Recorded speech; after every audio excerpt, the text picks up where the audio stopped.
When I think of undeserved favor and love and kindness, I think of several brother narratives in Genesis, where a father figure would give grace to one son, and that grace would cause a dispute between two brothers. And even Jesus highlights this kind of narrative to exemplify his grace towards others. A story of boundless mercy, unilateral love, and exuberant joy manifested towards his undeserving lost children. He says, "There was a man who had 2 sons, and on one day the younger son wished his father dead and took his father's inheritance, so he could leave far from home. He quickly spent all that he had on lavish and wild living and became in need. He tried to find work but barely found enough to feed himself. He then came to his senses and repented, and thought how much better his father's employees had it than he did. He then decided he'd rather go back and face his father than starve to death. He planned to apologize and say, 'Father, I've sinned against heaven and against you.' The very same sincere apology Pharaoh said to Moses. While walking home, and still a great distance from his house, his father started running toward his young son. While ignoring Oriental behavior conventions, he ran to his son and threw his arms around him and kissed him. The young son started to apologize when his father interrupted him and called his employees, 'Quick! Bring the best clothes and the family ring. Bring the fattened calf and kill it. Let's have a feast and celebrate, for this son was dead and is now alive. He was lost and is now found.' In no time, the festivities began. As the music began, the second son, the older brother, was in the field. He followed the music and came close to the house to call one of the servants to ask what was happening. 'Your brother has come,' he replied, 'and your father has organized a town-wide feast because he is back safe and sound.' The older brother was not impressed and refused to partake in the festivities.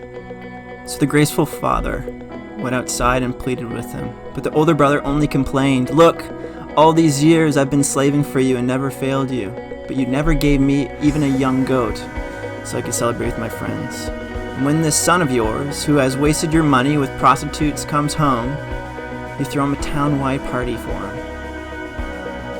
The father replied, 'My son, you're always with me, and everything I have is yours. But we had to celebrate and be glad because the brother of yours was dead and is alive again. He was lost, and now he's found.'" When I read parables like this, I often read myself into the story. And I think in this story we have 2 options as Christians, the older brother and the younger brother. If you're a Christian, it's easy to sympathize with the younger brother. You were once in his shoes, walking in sin and away from God. Then on that momentous day, you repented and turned to face your loving Father who graciously received you.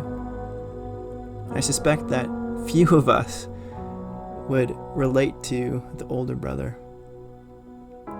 But as Christians, I think we often put ourselves in a position where we long and wait for answers, healing, and signs from God, and don't get them.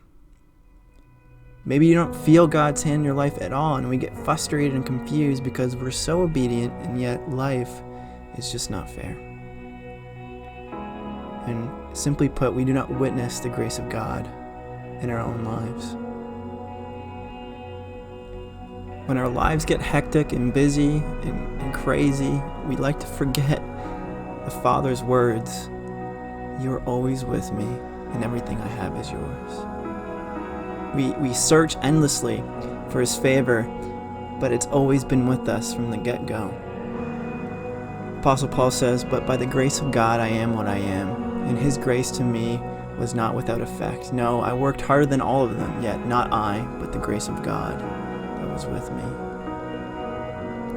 There's a unique story of a man named John Newton, a man who changed from a captain of a slave ship to a key member in the abolishment of slavery in the UK. In many ways, his famous hymn, "Amazing Grace," captures not only his life, but how lost we are and blind we are without grace.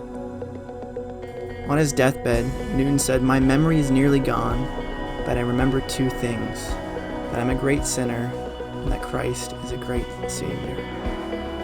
I think if we can say the same thing and recognize our own sin and the grace of Jesus, we'll begin to recognize that the search for God's grace is over, for our lives are full of it.